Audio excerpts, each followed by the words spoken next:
The call came in just as the sun broke the horizon. On a quiet stretch of Florida beach, a life was fading away. She's got maybe an hour before her organs shut down. This is Ophelia, a loggerhead sea turtle, nearly 50 years old, half buried in the sand. She should be powerful, ancient, a queen of the ocean. Instead, she was trapped, gasping, her leathery skin scored by 40 feet of discarded fishing line. It had wrapped around her flippers, cutting so deep it was almost part of her. Her body was a roadmap of a long life, but this was a wound inflicted by carelessness, a story she shouldn't have to tell. She had come ashore with a purpose, a biological imperative that had driven her species for 100 million years. We could see the shallow pit she'd started to dig. She was trying to lay her eggs to continue her lineage. But her life's mission, the very reason for her journey, was being choked out of her by a tangle of plastic. A jogger had found her, a silhouette of struggle against the pastel sunrise.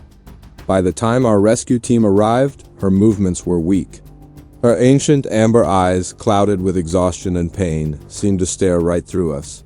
They held the wisdom of the deep, a silent plea. Dr. Marcus Webb, our lead veterinarian, knelt beside her. The sand was cool, but the tension was thick enough to feel. He gently touched her massive shell. "Hey, girl," he whispered. "We're here to help." The line was a brutal knot, a complex trap that had tightened with every movement she made. Moving her was out of the question. The stress could kill her. Sedation was too risky. Her system was already on the verge of collapse. Marcus made a tough call. "We're cutting it here, now. She's strong, she can take it." He looked at the team. "Let's be quick. And be gentle." For the next 40 minutes, the beach became an open-air operating room. Marcus spoke to her the entire time, a low, calming monologue.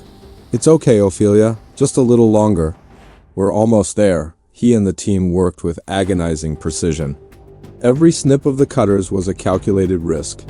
The line had burrowed into her flesh. And freeing her without causing more damage was a delicate, nerve-wracking dance. We held our breath with every pull. You could feel the collective will of everyone on that beach, pouring all our hope into this one animal. Finally, with one last careful cut, the final piece of line fell away.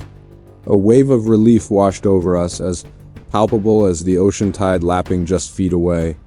The 40-foot monster of monofilament lay coiled in the sand, a testament to the danger lurking in our waters. Ophelia took a deep, shuddering breath.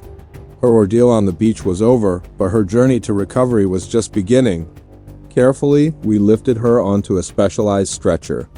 It took 6 of us to move her immense weight. She was a giant, a relic from another time, now completely dependent on human hands. The ride to the rehabilitation center was quiet. We watched her, monitoring her breathing, hoping we'd done enough, hoping we weren't too late. At the center, she was gently lowered into her own private recovery pool. For the first few days, she barely moved, resting on the bottom, her body finally free but utterly exhausted. We treated her wounds, gave her fluids and nutrients, and waited. We watched for a sign, any sign that the fighter within her was still there. Then, on the 4th day, it happened. She pushed off the bottom. One slow, deliberate flap of her front flippers. Then another. Soon, she was gliding through the water, clumsy at first, but with a growing strength. It was like watching a memory return to her body. The water was her home, and she was remembering how to dance. Over the next 3 weeks, Ophelia's transformation was miraculous. Her wounds began to heal, the deep grooves slowly closing. Her appetite returned with a vengeance. The tired, vacant look in her eyes was replaced by a sharp, curious intelligence. She would follow us with her gaze as we walked past her pool, a silent acknowledgement, a connection formed in a moment of shared vulnerability. She was no longer a victim, she was a survivor. The day of her release was bright and beautiful, a perfect Florida afternoon. A small crowd had gathered, people who had followed her story, who had been touched by her fight for life. They watched in respectful silence as we carried her back to the shore, back to the edge of the world she belonged to. We placed her at the water's edge. For a moment, she was still feeling the sand, tasting the salt in the air. Then, as if answering a call only she could hear, she moved. She pushed forward, her powerful flippers finding purchase in the wet sand, pulling her ancient body toward the waves. The ocean greeted her like a long-lost friend. The first wave washed over her shell as she seemed to sigh, to relax into its embrace. She was no longer the struggling, vulnerable creature we found tangled on the beach. In the water, she was grace personified. She was power. She gave one last look back, a glance we'll never forget, before diving beneath the surface.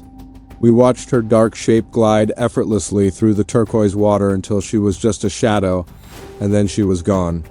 Disappeared back into the vast, mysterious blue. Sea turtles have survived for more than 100 million years. They watched the dinosaurs come and go, but they are struggling to survive us. Every year, over 1,000 sea turtles are injured or killed by human activity in Florida alone.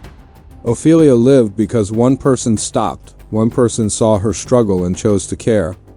Every single one of them deserves someone who cares enough to stay. Thank you for watching.